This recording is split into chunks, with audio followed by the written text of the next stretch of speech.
بزرگوں نے فرمایا اللہ کریم بہت سارے گناہوں کو معاف کر دیتا ہے، بہت ساری بڑی بڑی خطاؤں کو معاف کر دیتا ہے، لیکن یہ گستاخ اس پرلے درجے کا ناشکرا ہے کہ جس کے صدقے میں نے پوری کائنات بنائی، اللہ رب العزت نے پوری کائنات جس کے صدقے میں بنائی، جب یہ اسی کا نہ ہو سکے گا تو اس کائنات میں رہنے کا اسے حق کیا بنتا ہے؟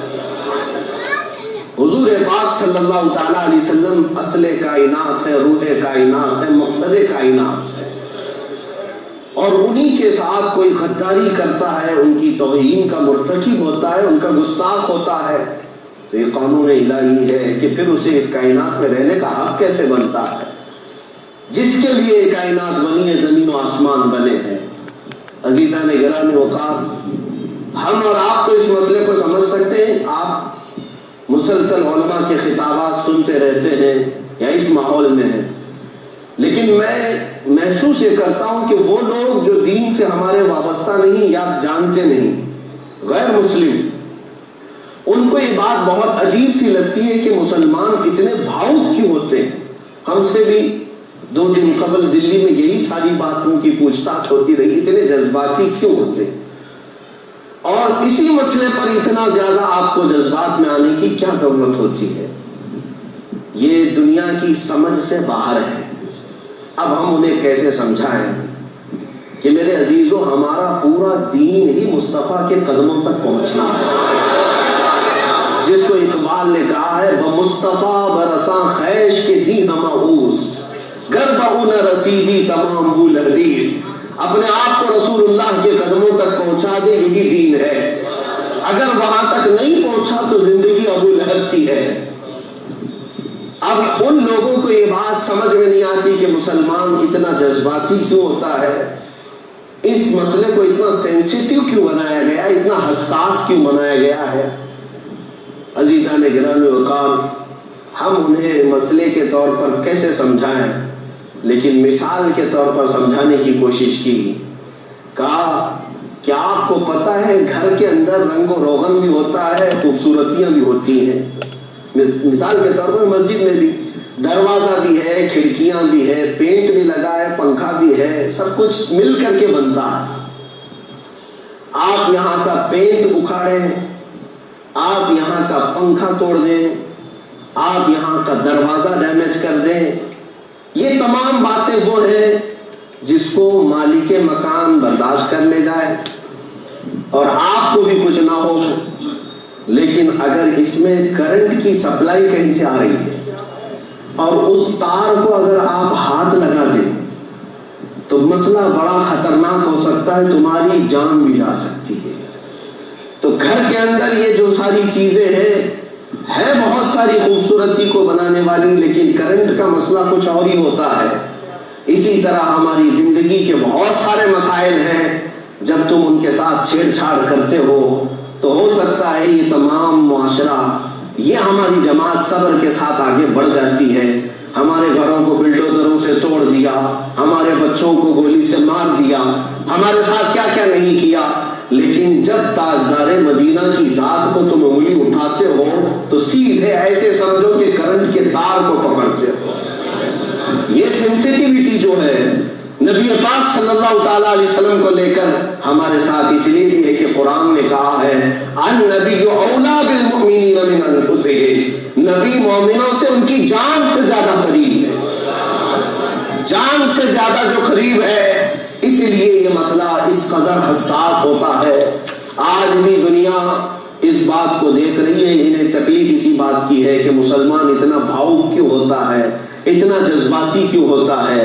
میرے عزیزو، ایک صحابی ہیں حضرت عامر بن سعید رضی اللہ تعالیٰ عنہ، یہ کہتے ہیں میری عمر 17 سال کی تھی، مکہ میں تھا، یہ ابھی ایمان لائے ہوئے نہیں ہے، عام نوجوانوں کی طرح، کہتے ایک دن مکہ میں شور شرابہ ہو رہا تھا۔ سعید بن عامر کہتے شور شرابہ ہو رہا تھا، میں نے پوچھا کیا ہوا؟ کہا کہ ایک صحابی کہتے دین سے بھاگا ہوا آدمی، ایک صحابی کو پکڑا گیا ہے اور اسے آج سنسار کیا جانے والا ہے۔ تو سعید بن عامر کہتے ہیں وہ صحابی کو میں دیکھنے گیا، صحابی ان کے آبا و اجداد کا دین چھوڑا ہوا آدمی، جیسے دیش دروہی ہوتا ہے اسی طرح دھرم دروہی بھی ہوا کرتا ہے، یعنی جو اپنا دین چھوڑا ہوا ہے۔ تو مکہ والے سب بھیڑ لگائے ہوئے ہیں۔ سعید بن عامر کہتے میں اس بھیڑ میں گیا تو دیکھا کہ ایک کھمبے پر ایک بہت ہی گڑیل جوان کو باندھا گیا ہے، رسیوں سے باندھ کر کے ہر آدمی اس پر پتھر مار رہا ہے،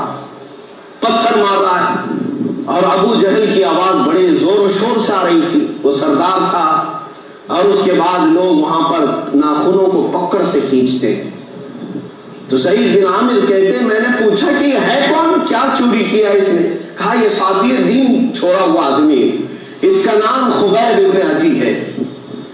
اور کون سا دین چھوڑا اور کس دین میں گیا؟ تو یہ کہتے میری عمر 16-17 سال کی تھی، ان باتوں میں پڑھتا نہیں تھا، کسی نے مجھے مجمع میں سے کان میں یہ بات کہی کہ محمد جو ابھی ابھی اپنا دین لے کر آئے ہیں یہ ان کی طرف چلا گیا ہے، یہ ان کی طرف چلا گیا، ہمارے پرکھوں کا دین چھوڑ دیا۔ تو وہ جب مار کھا رہے تھے خبیب ابن عدی، یہاں تک کہ ان کا جسم کا مسلح ہو گیا، سعید بن عامر نے یہی بات کہی جو ابھی میں کہہ رہا ہوں، آخر اتنی بات کیا، اتنی تکلیف سہ کیوں رہا ہے؟ اور یہ سارے اتنے زیادہ اس پر مشقتیں ڈھا رہے ہیں، اس کو کیا ضرورت ہے ایسے دین میں جانے کی جہاں جانے کے بعد پتھر ہی کھانا ہے اور اتنی مصیبت اٹھانا ہے؟ لیکن یہاں تک کہ کسی نے یہ پکار کر کہا، یہ سعید بن عامر کہتے ہیں اس خبیب ابن عدی سے کہا کیا ہی اچھا ہوتا کہ تو آرام سے سو رہا ہوتا اور محمد کو یہاں پر لٹکایا گیا ہوتا صلی اللہ علیہ وسلم۔ تو وہ زخموں سے چور چور ہے خبیب ابن عدی، اس وقت بھی خون بہ رہا تھا جسم سے۔ وہ آواز لگا کر کہتے ظالموں یاد رکھو تم میرے جسم کی ٹکڑی ٹکڑے کر سکتے ہو، لیکن اس حال میں بھی میں اپنے نبی کے تلووں میں کانٹا چبھے اسے بھی برداشت نہیں کرتا۔ سعید بن عامر کہتے ہیں یہ جملہ میرے دل پر چھا گیا کہ جو اپنی روح نکلنے کے قریب پہنچ چکا ہے اور وہ یہ کہتا ہے کہ میں اپنے محبوب کے تلووں میں کانٹا بھی نہیں دیکھ سکتا، آخر کون سی چیز اس کے اندر اتنی صلاحیت کر گئی؟ کفار و مشرکین کا مجمع ہے۔ سعید بن عامر یہ خود کہتے ہیں مجھے ایمان اور دین یا کوئی دوسرا دھرم معلوم ہی نہیں تھا۔ جب مار مار کر کے لوگوں نے انہیں شہید کر دیا، قتل کر دیا، تو یہ واپس اپنے گھر آئے، اسی بے چینی میں بستر پر پہلو بدلتے رہے کہ آخر وہ ایسا نوجوان کیا تھا، اس کا گناہ کیا تھا، اتنا بڑا کیسے؟ اس کے ساتھ جو سزا ہوئی ہے، بڑے بڑے پاپیوں کو ایسی سزا نہیں دی جاتی۔ اسی سوچ و بچار میں سوئے ہوئے تھے۔ سعید بن عامر کہتے ہیں میں نے خواب میں خبیب ابن عدی کو دیکھا، جن کو کنکر اور پتھر مار مار کر کے لوگوں نے دل میں شہید کیا تھا۔ سعید بن عامر کہتے ہیں کہ ارے تو وہی ہے جسے لوگ پتھروں سے آج ہلاک کر چکے، مار چکے، کیا تمہیں درد نہیں ہوا، تکلیف نہیں ہوئی؟ خبیب ابن عدی مسکرا رہے تھے، ان کے خواب ہنس رہے تھے، اور سعید بن عامر سے کہہ رہے تھے مجھے ہر پتھر میں نئی لذت ملتی تھی، ہر بار میں نئی لذت ملتی تھی۔ سعید بن عامر کہتے یہ جملہ اور میرے لیے دشوار ہو گیا، صبح اٹھا تو میرے دل میں بے قراری بڑھ گئی، اور اس کے بعد میں نے سارے معلومات کیا اور پھر اپنا رخت سفر باندھا اور سیدھے مدینے پہنچ گیا۔ جب مدینے پہنچا تو میں نے دیکھا کہ آخر ہے کیا یہاں پر جس کی وجہ سے لوگ ہر مصیبت کو برداشت کرنے کو تیار ہیں۔ تو مسجد نبوی میں حاضر ہوئے سعید بن عامر کہتے ہیں یہ وہ وقت تھا جب رسول پاک صلی اللہ علیہ وسلم مغرب پڑھا کر کے واپس نکل رہے تھے، صحابہ کے جھرمٹ میں تھے۔ یہ جیسی آئے میرے آقا نے مسکرا کر کے استقبال کیا، کہا سعید بن عامر کتنی دیر کے بعد آئے ہو؟ یہ وہ لہجہ تھا۔ سعید بن عامر کہتے ہیں ایسا لگتا ہے صدیوں سے یہ مجھے جانتے ہیں اور برسوں سے میرے انتظار میں ہیں۔ وہ جھک گئے اور ایمان لے آئے۔ میرے عزیزوں یہ سعید ابن عامر وہ ہیں، ان کی زندگی ایسی بدلی کہ یہی وہ گورنر ہیں حمص کے، ملک شام کے، جب انہیں گورنر بنایا گیا کہ بہت بڑے مالدار تھے اپنے گھرانے سے، لیکن حضرت عمر ابن خطاب کے زمانے میں جب انہیں گورنر بنا کر کے ملک شام حمص میں بھیجا گیا، حمص مصر کے لوگ آئے شکایت لے کر کے، امیر المومنین ایسے کو آپ نے گورنر بنایا، اس کے فلاں فلاں عیب ہیں۔ وہ عیب کیا ہے؟ کہتے ہیں وہ ہفتے میں ایک دن پورا باہر ہی نہیں آتا، کسی سے ملاقات بھی نہیں کرتا، اور بھی کئی باتیں لے کر آئے۔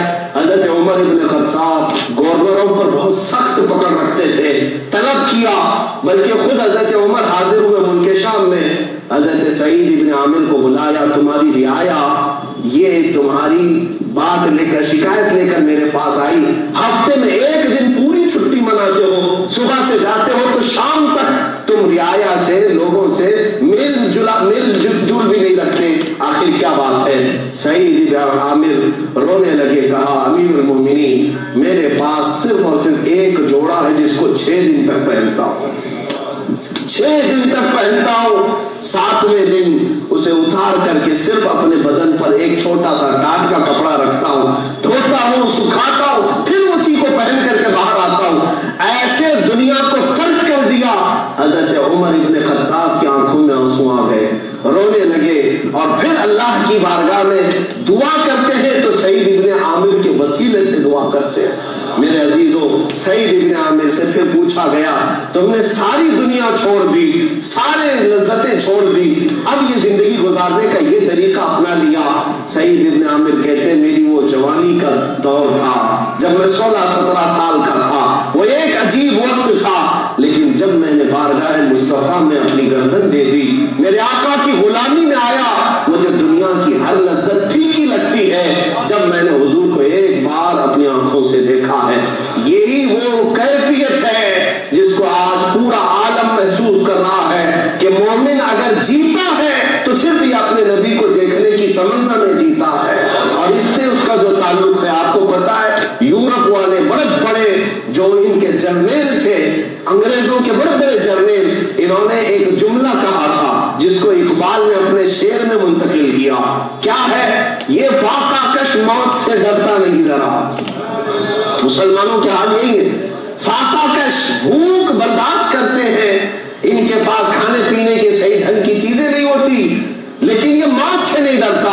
آخر کون سی چیز ہے جو اسے بے خوف کرتی ہے، ہر چیز سے اسے آزاد رکھتی ہے؟ وہ کیا چیز ہے؟ انہی انگریزوں کی زبان میں یہ بات آئی تھی، یہ فاقہ کش موت سے ڈرتا نہیں ذرا، روح محمدی اس کے بدن سے نکال دو۔ یہ روح محمدی جو اس کے بدن میں موجود ہے، یہ وہ طاقت ہے جس کی وجہ سے کسی اور شے سے خوف کرتا ہی نہیں، ڈرتا ہی نہیں۔